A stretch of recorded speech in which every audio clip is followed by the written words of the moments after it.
अस्सलाम वालेकुम students, class 8 subject general science, page number है 195। हम लोग पढ़ रहे थे प्लैनेट्स के बारे में। आज हम लास्ट वाले प्लैनेट के बारे में पढ़ेंगे, दैट इज़ नेपच्यून। ठीक है, नेपच्यून है, इसको हिंदी में हम लोग बोलते हैं वर्ण। ये 8th प्लैनेट है in order of the distance from the sun. ये डिस्कवर किया था Urbain Jean Joseph, a French astronomer, in 1846 में। ठीक है, यूरेनस के बाद नेपच्यून आता है। ये 8th प्लैनेट है सोलर सिस्टम में, जो एक फ्रेंच एस्ट्रोनॉमर उर्बन जीन्स ने 1846 में एक पावरफुल टेलीस्कोप से डिस्कवर किया था। तो इसकी डिस्टेंस है from the sun, it's 2872.5 into 10 raised to power 6 kilometers, about twice the distance of Saturn from the sun। यानी कि सटर्न का डिस्टेंस जो है सन से, उससे ये दुगना है दूर सन से। ठीक है, इसका diameter less than half that of the earth है, यानी कि अर्थ का डायमीटर जितना है उससे इसका डायमीटर हाफ से भी थोड़ा कम है। ये अपनी रोटेशन कंप्लीट करता है 0.71 डेज में, और ये रिवॉल्व करता है into around the sun in 84 days. ठीक है, इसके एटमॉस्फेयर में भी हाइड्रोजन और मीथेन गैस होती है।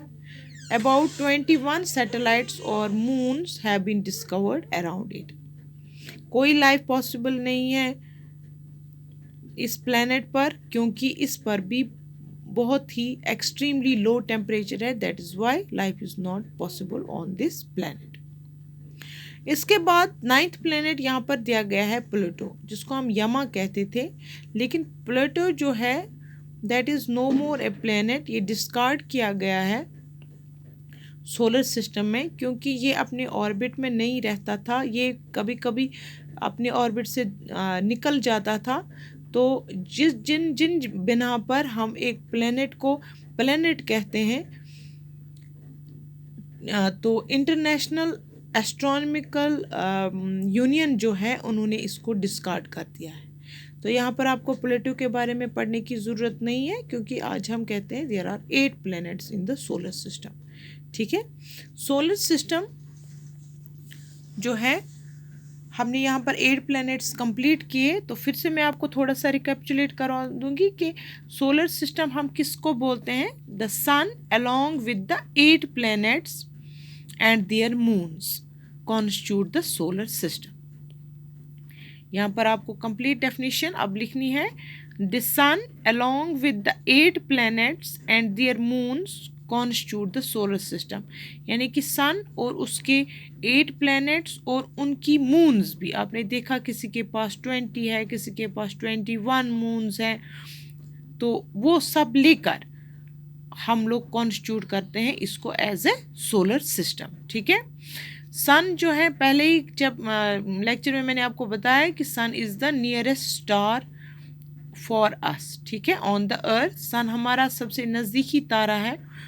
ये बिलीव किया जाता है कि सन बना है 5 मिलियन ईयर्स एगो। ठीक है, और इसमें ये हमें huge amount of heat and light देता है। पहले ही मैंने आपको बताया कि हाइड्रोजन गैस वहाँ पर फ्यूज़ होती है और बनाती है हीलियम गैस। इस प्रोसेस में ट्रेमेंडस अमाउंट ऑफ हीट और लाइट एनर्जी निकलती है, जो हमारी अर्थ तक भी पहुँचती है। ठीक है,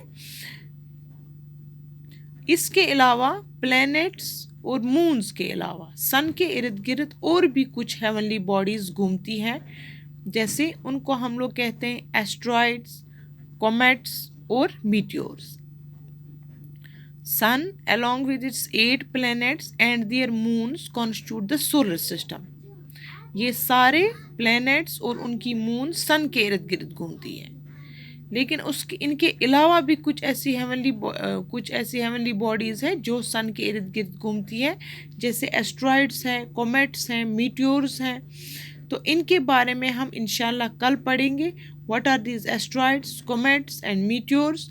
टिल देन आप लोग इन 8 प्लैनेट्स, पूरे 8 प्लैनेट्स का आप लोग अच्छे से रिवीजन करोगे, और इंशाल्लाह कल हम इस चैप्टर में एस्ट्रॉइड्स, कॉमेट्स और मीटियोर्स के बारे में पढ़ेंगे और इनको इसी के साथ फिर हमारा ये चैप्टर ख़त्म हो जाएगा। खुदा हाफिज़।